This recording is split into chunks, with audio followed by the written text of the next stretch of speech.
Let's go on to the last intermolecular force, and that is hydrogen bond. ठीक है, hydrogen bonding is the strongest intermolecular force out of all of these. Permanent dipole से भी ज्यादा strong है, temporary dipole से भी ज्यादा strong है. In fact it is the strongest intermolecular force.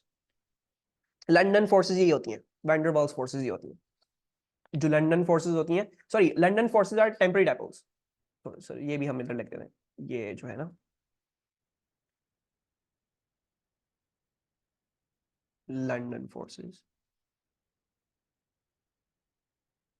ठीक है, इसको लंदन फोर्सेस भी बोलते हैं, बाकी इसको एक और भी नाम बोलते हैं, दैट इज इंड्यूस्ड डायपोल्स. ठीक है, so this is a dipole that has been induced. इसको लंदन फोर्सेस भी बोलते हैं, उसको टेम्पररी डायपोल्स भी बोलते हैं. And you can use any terminology. I use temporary dipoles. London forces, the examiner really does not really use this terminology. London forces induced dipoles इस्तेमाल करता है, एंड वो हम देखेंगे. बट इट्स वेरी क्लियर कि हमें क्या लिखना होता है क्या नहीं. तो इट्स नॉट लाइक, ऐसा नहीं होगा कि जो है वो कहीं आप कंफ्यूज हो गए. तो it's okay. So you can call them और एनी ऑफ द थ्री. ठीक है, एक काम करते हैं, हम इसको यहाँ पे लिख लेते हैं.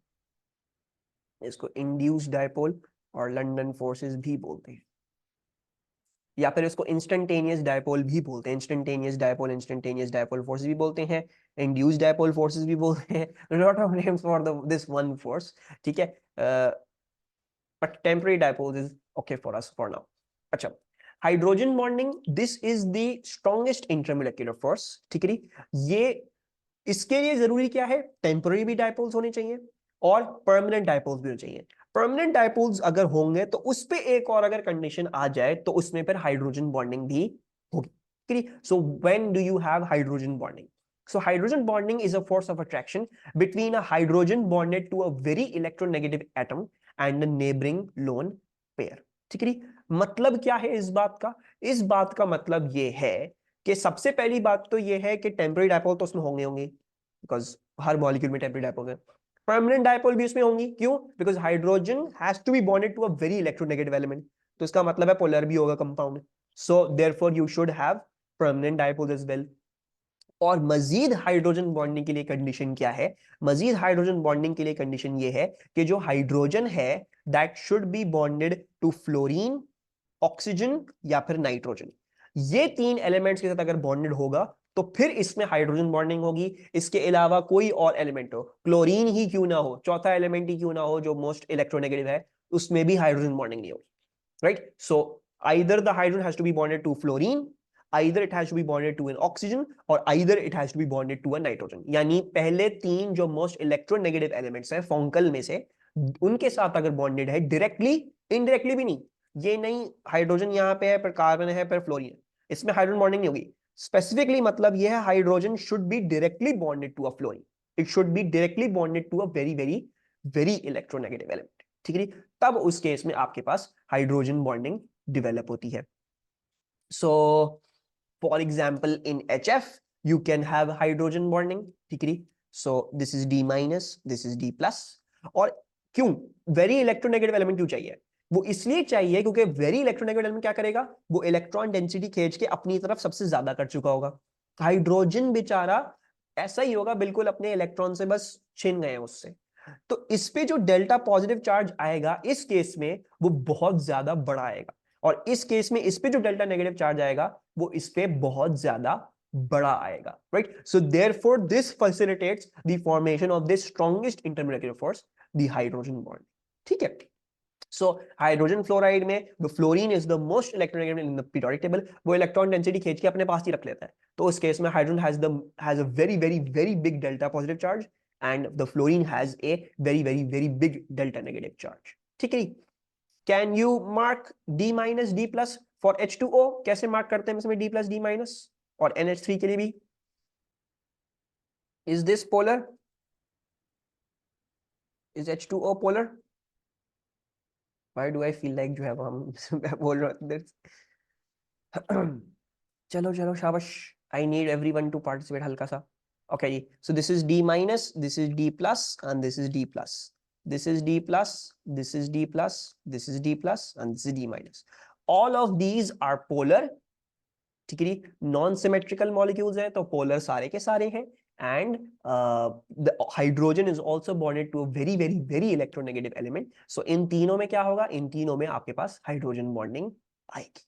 ठीक है, अच्छा, now let's understand how to draw the hydrogen bonding between जो भी हमें एग्जांपल दी है। ठीक है, और ये बनाने को आ सकता है, and you should be very very accurate with your diagrams in this case, ठीक है, क्योंकि maybe this can come up for 2 to 3 marks. You make one mistake, you'll easily lose 1 to 2 marks आराम से। ठीक है, इसका बनाने का एक स्पेसिफिक तरीका है, you have to follow that तरीका। ठीक है, so basically hydrogen, what you will do is you will draw the hydrogen in the very middle। ठीक है, आप हाइड्रोजन को वेरी मिडिल में बनाओगे। हाइड्रोजन के साथ जो एटम जो इलेक्ट्रोनेगेटिव वाला है उसको बिल्कुल इसके साथ स्ट्रेट चेन में दिखाओगे bonded. So I am showing it very straight chain में यहां पे बॉन्डेड। ठीक है, so hydrogen in the middle, and उसके साथ जो इलेक्ट्रोनेगेटिव एलिमेंट है उसको आप स्ट्रेट में ही दिखाओगे, उसी लाइन में ही दिखाओगे, द फ्लोरीन ओवर हियर। ठीक है, आपने ये दिखा दिया।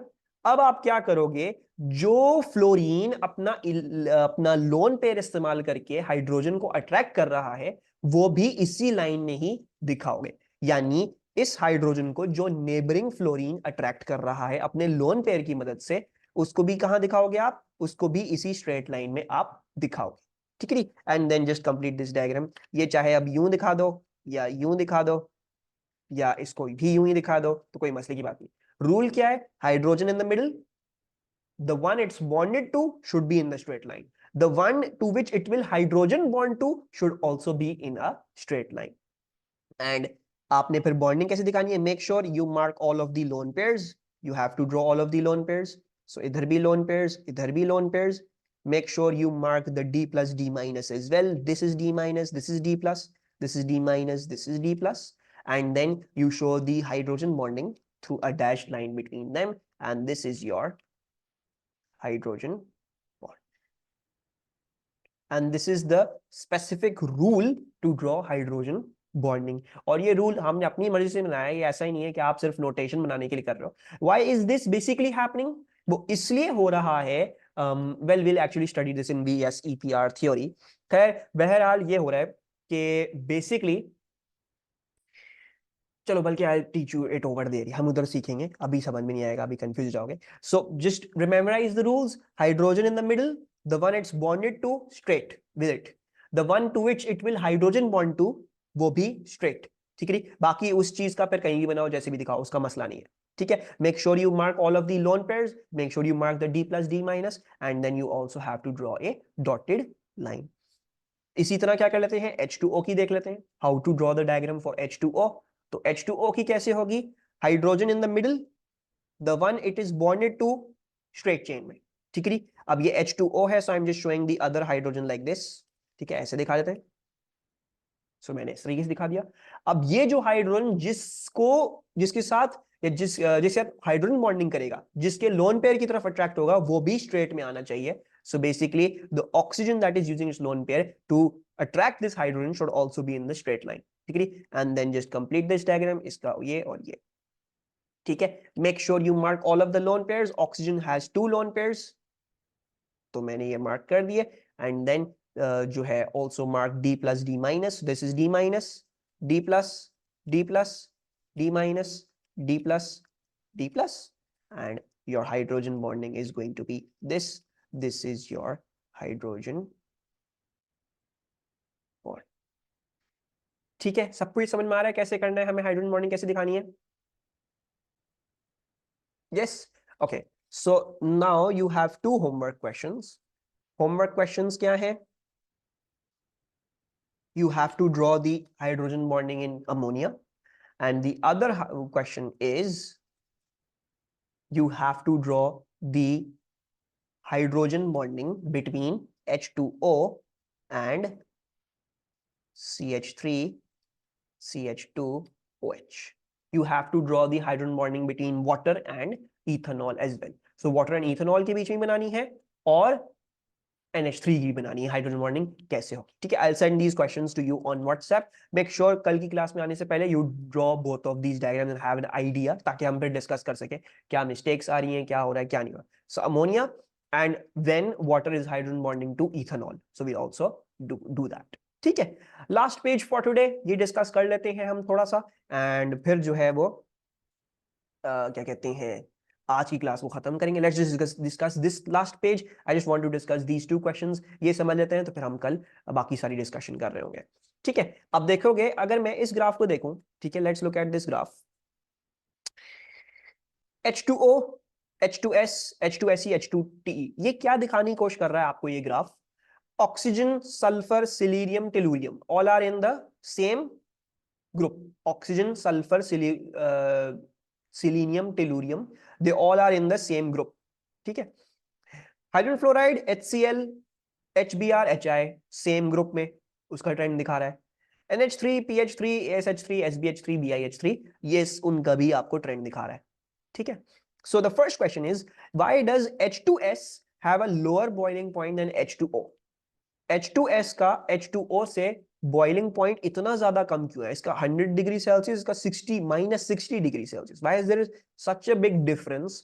हालांकि they are in the same group, और सल्फर के पास तो इलेक्ट्रॉन भी ज्यादा होंगे because it's below oxygen. So why is sulphur having such a low melting point, sorry such a low boiling point H2S case में? सो जब भी आप melting points boiling points compare कर रहे हो तो बिटवीन सिंपल कोवेलेंट मॉलिक्यूल्स, तो आप उनकी स्ट्रॉन्गेस्ट इंटरमोलेक्युलर फोर्स के बारे में बात करेंगे. ठीक है, एक काम कर लेते हैं. टेल मी पहले तो H2O में कौन कौन सी इंटरमोलेक्युलर फोर्सेस होंगी? Which of the three will be present in H2O and which of the three will be present in H2S?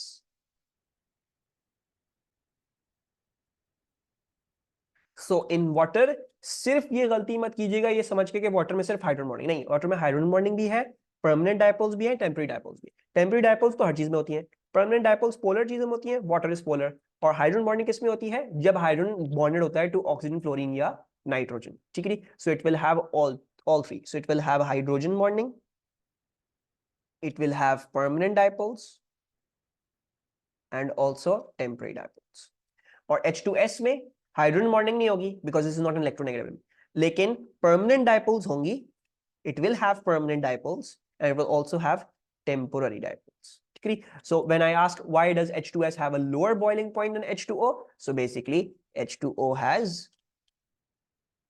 hydrogen bonding while H2S has permanent dipoles. ठीक है, तो जब भी आप दो चीजों को कंपेयर कर रहे हो, you will compare their strongest intermolecular force. ठीक है, and not any of the other forces because वो रिडंडेंट हो जाता है. So just compare their stronger intermolecular force. Then next question, why does H2S? Because sulphur is not a very electronegative element. ठीक है, condition क्या है मेरा बच्चा भी? हाँ, इलेक्ट्रोनेगेटिव हाइड्रोजन बॉन्डिंग के लिए hydrogen must be directly bonded to fluorine, oxygen या नाइट्रोजन. इनके अलावा और कोई भी नहीं.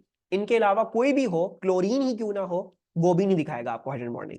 only fluorine, only oxygen, only nitrogen, only these three show you hydrogen bonding. ठीक है,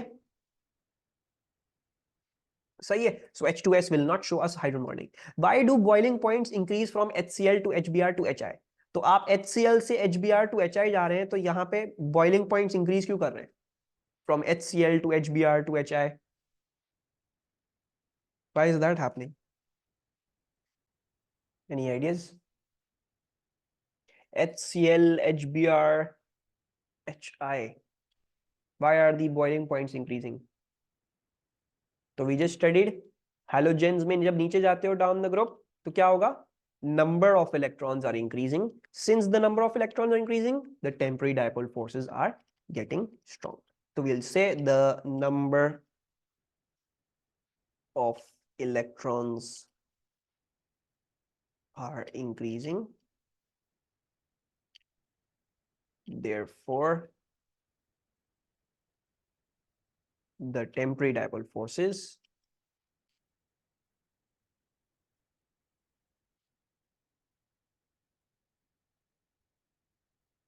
are getting stronger.